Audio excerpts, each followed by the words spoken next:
చాలా మంది business start చేసి లాసెస్‌లో రన్ చేస్తారు. లేదు అంటే క్లోజ్ చేస్తూ ఉంటారు. కానీ మార్వాడీస్ మాత్రం చాలా ఈజీగా నెక్స్ట్ లెవెల్‌కి తీసుకెళ్తూ ఉంటారు. వాళ్ళు ఫాలో అయ్యే టెక్నిక్స్ ఏంటంటారు? ఆహ్, వాళ్ళకి మిగతా వాళ్ళకి డిఫరెన్స్ ఏంటంటే యాక్చువల్‌గా ఇండియాకి బిజినెస్‌ని పరిచయం చేసిందే మార్వాడీస్. సార్ సతీష్ గారు చెప్పండి మార్వాడీలు బిజినెస్‌లో యూజ్ చేసే పద్ధతులు ఏంటంటారు? బిజినెస్‌లో యూజ్ చేసే పద్ధతులు మెయిన్‌గా వాళ్ళు వాళ్ళ మీద లేకుండా ఫ్యామిలీ మొత్తము అందులో ఇన్వాల్వ్ అయ్యి చేస్తూ ఉంటారు. అమ్మాల్సింది సరుకులు కాదు మాటలు అమ్మాలి అని చెప్పి.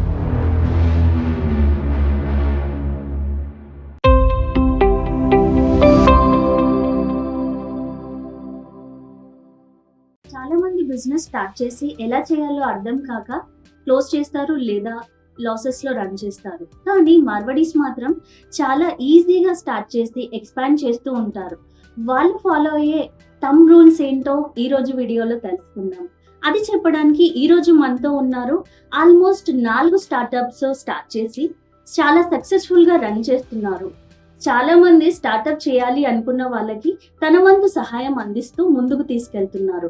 తనెవరో కాదు, మిస్టర్ సతీష్ బేతినా గారు. Hi sir. హలో మేడం, నమస్తే. సార్ చెప్పండి, చాలా మంది బిజినెస్ స్టార్ట్ చేసి లాసెస్‌లో రన్ చేస్తారు. లేదు అంటే క్లోజ్ చేస్తూ ఉంటారు. కానీ మార్వాడీస్ మాత్రం చాలా ఈజీగా నెక్స్ట్ లెవెల్‌కి తీసుకెళ్తూ ఉంటారు. వాళ్ళు ఫాలో అయ్యే టెక్నిక్స్ ఏంటంటారు? చాలా మంచి క్వశ్చన్ అడిగారు యాక్చువల్‌గా. వాళ్ళకి మిగతా వాళ్ళకి డిఫరెన్స్ ఏంటంటే యాక్చువల్‌గా ఇండియాకి బిజినెస్‌ని పరిచయం చేసిందే మార్వాడీస్. ఎందుకు అనంటే రాజస్థాన్‌లో మార్వార్ అనే ఒక ఏరియా ఉంటుంది. సో ఆ ఏరియాలో పంటలు కానీ ఏం పండేవి కాదు. అక్కడ నదులు కానీ అట్లాంటివి ఏమి ఉండవు. సో అందువల్ల వాళ్ళు ఏంటంటే బిజినెస్ మీద ఆధారపడాలి. అట్లా వాళ్ళలో బిజినెస్ అనేది అట్లా డెవలప్ అయిందనమాట. సో వాళ్ళు ఇంకా అక్కడి నుంచి ఇండియా మొత్తం స్ప్రెడ్ అయిపోయి ఎక్కడైతే బిజినెస్లు ఉంటాయి మొత్తం బిజినెస్ అంతా కూడా వాళ్ళ కంట్రోల్లోనే ఉంటాయి. ఏ బిజినెస్ తీసుకున్నా మీరు what ever you name it, they will do it అనమాట. వాళ్ళు చేస్తూ ఉంటారు. అది వాళ్ళకి బిజినెస్ అనేది దాదాపు కొన్ని వందల సంవత్సరాల నుంచే వాళ్ళకి అలవాటు. వాళ్ళ రిలేషన్స్ కానీ వాళ్ళ పెద్దవాళ్ళు కానీ వాళ్ళ బాబాయిలు కానీ మామయ్యలు కానీ వాళ్ళందరూ కూడా బిజినెస్లోనే ఉండడం వల్ల ఇప్పుడు ఎవరైతే ఉన్నారో తర్వాత వచ్చే వాళ్ళందరూ కూడా వాళ్ళకి ఊహ తెలిసినప్పటి నుంచి అదే వాతావరణంలో పెరిగి ఉంటారు ఆ బిజినెస్లో. సో అందువల్ల వాళ్ళకి బిజినెస్ అనేది చాలా ఈజీగా చేయగలుగుతారు. ఇన్బిల్ట్ అంటే వాళ్ళ బ్లడ్ లోనే ఉంటుంది బిజినెస్ అనేది.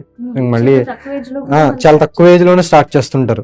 సో అందువల్ల బిజినెస్ అనేది మిగతా వాళ్ళు ఏంటి అంటే వాళ్ళకి వాళ్ళ ఎక్స్పీరియన్స్ ఉండదు. వాళ్ళ పెద్దోళ్ళు కానీ వాళ్ళు కానీ బిజినెస్ లో ఉండరు. వాళ్ళు ఏంటి వాళ్ళ ఏజ్ నుంచి 25 years లోనూ 20 years లోనూ స్టార్ట్ చేస్తుంటారు. అది చాలా స్ట్రగుల్ గా అనిపిస్తుంటది. చాలా ఛాలెంజెస్ ఉంటాయి, చాలా ప్రాబ్లమ్స్ ఉంటాయి, అవన్నీ ఫేస్ చేయాల్సి ఉంటుంది, అవన్నీ క్లియర్ చేయాల్సి ఉంటుంది. సో అందువల్ల చాలా స్ట్రగుల్ గా ఫీల్ అవుతుంటారు, చాలా కష్టంగా ఫీల్ అవుతుంటారు. మార్వాడీస్ ఏంటంటే అది వాళ్ళకి చిన్నప్పటి నుంచి అలవాటు. అది వాళ్ళందరూ చిన్నప్పటి నుంచి చూస్తుంటారు కాబట్టి 20 years ఏజ్ వచ్చేసరికి వాళ్ళకి అది చాలా ఈజీ అనిపిస్తుంది. అది తప్ప వాళ్ళు ఇంక మళ్ళీ జాబ్ చేయలేరు, వేరే వాళ్ళు చేయలేరు, వాళ్ళకి వేరేది కష్టంగా అనిపిస్తుంటుంది. సో అందువల్ల ఈ ఎక్స్పీరియన్స్ని కూడా దృష్టిలో పెట్టుకుని వాళ్ళకి బిజినెస్ అనేది చాలా ఈజీ అవుతుంది అనమాట. సార్ సతీష్ గారు చెప్పండి, మార్వాడీలు బిజినెస్‌లో యూజ్ చేసే పద్ధతులు ఏంటంటారు?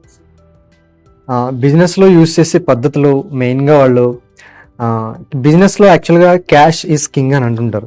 క్యాష్ ఫ్లో చాలా ఇంపార్టెంట్ బిజినెస్లో. వాళ్ళు ఎక్కువగా ఫోకస్ చేసేది క్యాష్ మీద ఫోకస్ చేస్తారు. ఇప్పుడు మీరు ఇప్పుడు కూడా ఈ టైంలో కూడా మీకు ఇంత టెక్నాలజీ వచ్చిన తర్వాత కూడా మీరు ఏ మార్వాడి షాప్కి వెళ్ళినా కానీ వాళ్ళు క్యాష్ ఏమంటారు. ఫోన్పేలు ఇవి కార్డు పేమెంట్లు ఎక్కడో ఒక్కొక్క చోట ఉంటాయి తప్ప అన్ని చోట్ల ఉండవు. ఎందుకు అనంటే వాళ్ళు క్యాష్ ద్వారా పర్చేజ్ చేస్తే బెనిఫిట్ ఏంటో వాళ్ళకి తెలుసు. మిగతా వాళ్ళు చాలా మందికి ఈ విషయం తెలియదు. యాక్చువల్గా మనం వెళ్ళి ఏదైనా ఒక 100 mobiles కొందాము ఎక్కడికన్నా వెళ్ళి అని అనుకున్నామంటే వేరే వాళ్ళు క్రెడిట్ పీరియడ్ తీసుకుంటాం. యాక్చువల్ క్రెడిట్ మీద ఫోకస్ చేస్తాం మనందరం.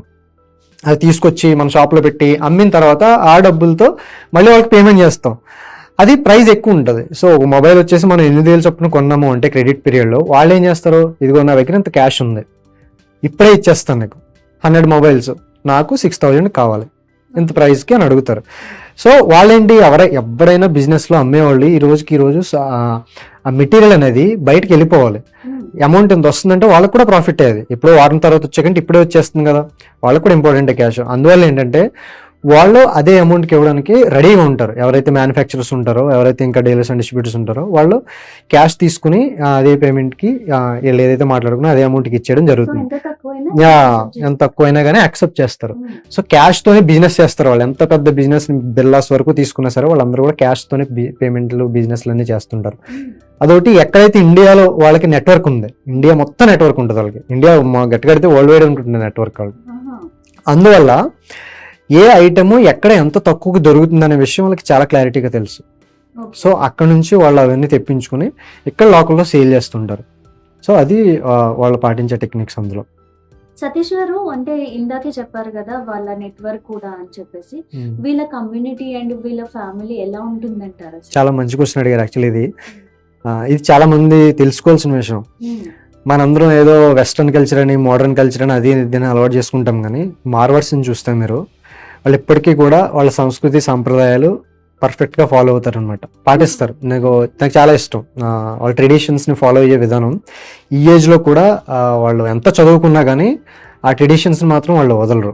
ఎంత మోడర్న్ ఫాలో అయినా కానీ వాళ్ళు చేసుకునే ఫంక్షన్స్ కానీ సెలబ్రేషన్స్ కానీ చూస్తే మనకి, నేను చాలా వాటికి వెళ్ళా, ఆ ఫ్రెండ్స్ అవి ఉన్నారు మాకు కూడా అక్కడ వాళ్ళ కమ్యూనిటీలో. ఫ్రెండ్స్. వెళ్ళినప్పుడు వాళ్ళు సెలబ్రేషన్ చాలా బాగా చేసుకుంటారు, చాలా ఎక్సలెంట్గా చేసుకుంటారు. వాళ్ళు మొత్తం ఫ్యామిలీ మెంబర్స్ అందరూ మనకి ఎట్లా అంటే ఫ్యామిలీలో ఒక్కొక్కళ్ళు ఇద్దరు వెళ్తుంటారు, వాళ్ళ ఫ్యామిలీ మొత్తం వస్తుంటారు. ఉమ్, ఏదైనా ఫంక్షన్ అయితే ఒక 5 రోజులు 6 రోజులు అట్లా ఫుల్ ఖర్చు పెడతారు దానికే. ఆ, వేరే వాటికి ఏం ఖర్చు పెట్టరు కానీ దానికి మాత్రం బాగా ఖర్చు పెడతారు. ఉమ్, సో అందువల్ల వాళ్ళకి స్ట్రాంగ్గా ఉంటుంది, వాళ్ళ కమ్యూనిటీ ఎప్పుడు కూడా చాలా స్ట్రాంగ్ ఉంటుంది. వాళ్ళ బంధువులు కానీ, ఫ్రెండ్స్ కానీ, రిలేటివ్స్ కానీ, వీళ్ళందరూ కూడా ఇవన్నీ ఏవైతే రిచువల్స్ ఏవైతే ఉంటాయో అవి క్రమం తప్పకుండా వాళ్ళు పాటిస్తూ ఉంటారో. అందువల్ల బాండింగ్ అనేది ఎక్కువ ఉంటుంది అనమాట. ఉమ్, అందువల్ల ఏ హెల్ప్ కావాలన్నా, మనీ రూపంలో కానీ, బిజినెస్ రూపంలో కానీ, ఎటువంటి హెల్ప్ కావాలన్నా కానీ వాళ్ళు చేస్తూ ఉంటారు, ఒకరికొకరు చేసుకుంటూ ఉంటారు. ఒకరు వేరే వాళ్ళ దాంట్లో ఇన్వెస్ట్మెంట్ చేస్తుంటారు. ఇప్పుడు వీళ్ళ దగ్గర ఉన్నాయంటే ఇన్వెస్ట్మెంట్, వాళ్ళ కమ్యూనిటీలోనే వేరే వాళ్ళని బిజినెస్ పెడితే అందులో ఇన్వెస్ట్ చేయడం, వాళ్ళకి బిజినెస్ టిప్స్ అనేది వాళ్ళకి కూడా కొన్ని వీళ్ళకి తెలిసిన ఎక్స్పీరియన్స్ వాళ్ళకే షేర్ చేయడం. అలాగే వీళ్ళ ఫ్యామిలీలో వాళ్ళే పిల్లలు కానీ, వైఫ్స్ కానీ, వీళ్ళందరూ కూడా ఆ బిజినెస్లో ఇన్వాల్వ్ అవుతారు వాళ్ళు. సో అందువల్ల బయట వాళ్ళని స్టాఫ్ని పెట్టుకుని చేయించుకునేంత అవసరం ఏమి ఉండదు. ఇంట్లో పనులు ఏమైనా టక్ టక్ పని చేసుకుని ఫాస్ట్గా చేసుకుని మళ్ళీ షాప్కి వెళ్ళడం, వాళ్ళ హస్బెండ్కి హెల్ప్ చేయడం లాంటివి చేస్తూ ఉంటారు అనమాట. ఓకే. సో అందువల్ల వాళ్ళకి రెవెన్యూ అనేది ఎక్కువ జనరేట్ అవుతూ ఉంటుంది, బాండింగ్స్ కూడా చాలా బాగుంటాయి. ఉమ్. సో సతీష్ గారు, అంటే ఇందాకే చెప్పారు కదా వాళ్ళ ఫ్యామిలీది, వాళ్ళే బయట వాళ్ళని లేకుండా ఫ్యామిలీ మొత్తము అందులో ఇన్వాల్వ్ అయ్యి చేస్తూ ఉంటారు. అంటే వాళ్ళు ఫాలో అయ్యే సేల్స్ పద్ధతి ఎలా ఉంటుంది? సేల్స్లో ఒకటి చాలా ఇంపార్టెంట్ అండి. మనకి పెద్దోళ్ళు చెప్తూ ఉంటారు, అమ్మాల్సింది సరుకులు కాదు మాటలు అమ్మాలి అని చెప్పి. యాక్చువల్గా అది వాళ్ళ నుంచే వచ్చింది ఆ మాట. వాళ్ళు మాటలు అమ్ముతుంటారు. యాక్చువల్గా వాళ్ళు ఏ స్టేట్కి వెళ్ళినా కానీ అక్కడ లాంగ్వేజ్ ఏదైతే ఉందో అది చాలా తొందరగా నేర్చుకుంటారు. మిగతా ఇండియాలో మిగతా ఏ స్టేట్ వాళ్ళు కూడా లాంగ్వేజ్ నేర్చుకోరు, హిందీలోనే మాట్లాడుతుంటారు.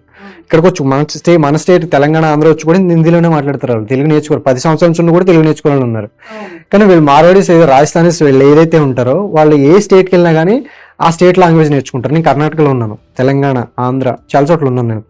సో కర్ణాటక వెళ్ళినప్పుడు వాళ్ళు కన్నడలో మాట్లాడతారు వాళ్ళు మార్వాడీస్. ఇక్కడ ఆంధ్రలో, తెలంగాణలో వాళ్ళు తెలుగులో మాట్లాడతారు, చాలా ఫాస్ట్గా నేర్చుకుంటారు. ఎవరైనా సరే సింపుల్గా మన లాంగ్వేజ్ మాట్లాడుతుంటే వేరే స్టేట్ నుంచి వచ్చి మనం ఇష్టపడతాం లేదా, కామన్ అది. సో ఇక్కడ పద్ధతులు ఏమున్నాయి, ఇక్కడ పీపుల్ ఏమి ఇష్టపడతారో, ఇక్కడ కస్టమర్స్ బిహేవియర్ ప్యాటర్న్స్ ఏంటి, ఎట్లా ఉంటాయని అర్థం చేసుకుని అట్లా బిహేవ్ చేస్తారు. ఫస్ట్ ఎవరు షాప్కి వచ్చినా కానీ వాళ్ళతో చాలా బాగా మాట్లాడతారు. ఏమండి ఎలా ఉన్నారు, ఎప్పుడు వచ్చారు, బాగున్నారా, అది ఇది అని చాలా అది మాట్లాడిన తర్వాత ఏంటి, ఏం కావాలి, ఎట్లా ఉంది బిజినెస్, ఇట్లా ఏదో మన ఇంట్లో పర్సన్ లాగా, ఫ్రెండ్ లాగా అలా ట్రీట్ చేస్తుంటారు అలా. మనం వేరే షాప్కి వెళ్తే అరే భయ్ ఏం కావాలి నీకు, ఏం కావాలి చెప్పు, అట్లా ఇట్లా చాలా డిఫరెన్స్ ఉంటుంది వాళ్ళకి మనకి. సో అందువల్ల మనం ఇష్టపడతాం వాళ్ళని. వాళ్ళు మాట్లాడే మన తెలుగు బాగా నచ్చుద్ది. వాళ్ళు మాట్లాడుతుంటే ఎవరైనా వచ్చిరని తెలుగు మాట్లాడుతుంటే కొంచెం క్యూట్గా అనిపిస్తుంటుంది కదా, అట్లా మనకు అట్లా అనిపించి వాళ్ళతో బాండింగ్ అనేది మనకు కూడా పెరుగుతుంది అనమాట. ముఖ్యంగా సేల్స్లో వాళ్ళు కస్టమర్ రిలేషన్కి చాలా చాలా ఇంపార్టెన్స్ ఇస్తారు, చాలా ఇంపార్టెన్స్ ఇస్తారు. అండ్ అలాగే వాళ్ళు కొంచెం ఇన్ఫర్మేషన్ కూడా ఇస్తారు. మనం కొనబోయే ఏదైనా మెటీరియల్ గురించి అది ఎలా పనిచేస్తుంది, ఒకవేళ దాన్ని మనం ఎక్కడైనా అమ్ముకోవాలంటే ఎంతకు అమ్ముకోవాలి, ఎలా అమ్ముకోవాలి అనే టెక్నిక్స్ కానీ ఇట్లాంటి అవేర్నెస్ కూడా షేర్ చేస్తుంటారు వాళ్ళు.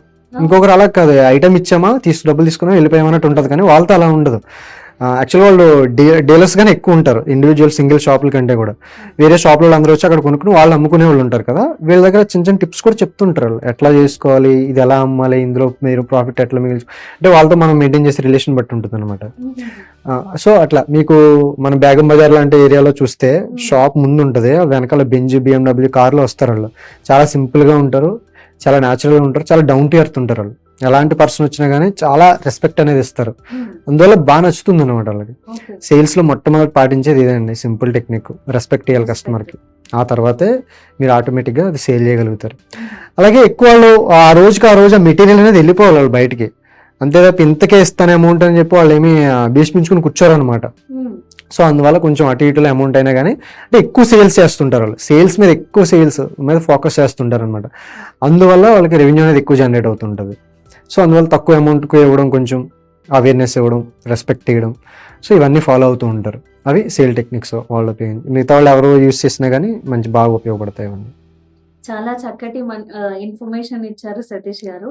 అంటే సేల్స్ లో మార్వాడీస్ ఎలాంటి పద్ధతులు ఫాలో అవుతుంటారు అండ్ వాళ్ళ కమ్యూనిటీ, వాళ్ళ ఫ్యామిలీ ఎలా ఉంటుంది అన్నది చాలా చక్కగా వివరించారు మన వ్యూవర్స్ కి. Thank you so much. Thank you madam. Satish గారు, ఫ్రాంచైజీ గురించి అండ్ స్టార్ట్అప్స్ గురించి సజెషన్స్ తెలుసుకోవాలంటే మీ నుండి ఎలా తెలుసుకోవచ్చు? చాలా మంది ఇదే క్వశ్చన్ అడుగుతుంటారు. నాకు తెలిసిన సర్కిల్లో ఫ్రెండ్స్ వాళ్ళకి వెళ్ళి నేను స్టార్ట్అప్స్ గురించి వాళ్ళకి చెప్తుంటాను. సో దాన్నే ఇంకొంచెం ఎక్కువ మందికి చెప్పాలనే ఉద్దేశంతో మేము ఒక స్టార్ట్అప్స్, ఫ్రాంచైజ్ ఇవన్నీ స్టార్ట్ చేసాం అనమాట. సో కింద స్క్రోల్ అవుతున్న నెంబర్ కాల్ చేస్తే మా టీం మాట్లాడతారు, ఎట్లా కాంటాక్ట్ అవ్వాలి, ఎట్లా నేర్చుకోవాలి. స్టార్టింగ్ ఒక బిజినెస్ ఐడియా ఉంటే దాన్ని ఎట్లా స్టార్ట్ చేయాలి, ఎంత ఇన్వెస్ట్మెంట్ అవుతుంది, దాన్ని ఎలా గ్రో చేయాలి, ఒక ఐడియా వ్యాలిడేషన్ ఎలా చేయాలి, మనకు 4-5 ఐడియాలు ఉంటే అందులో ఒక మంచి ఐడియా ఎలా సెలెక్ట్ చేసుకోవాలి అనే విషయాలన్నీ చాలా డీటెయిల్గా చెప్తాం అందులో. సో అందులో కాంటాక్ట్ అవ్వచ్చు, మా టీం వాళ్ళకి క్లియర్గా ఎక్స్ప్లెయిన్ చేస్తారు. Thank you madam. చూసారు కదా వ్యూవర్స్, ఇలాంటి వీడియోస్ మళ్ళీ మీరు చూడాలి అనుకుంటే సబ్స్క్రైబ్ చేసుకోండి. Thank you so much.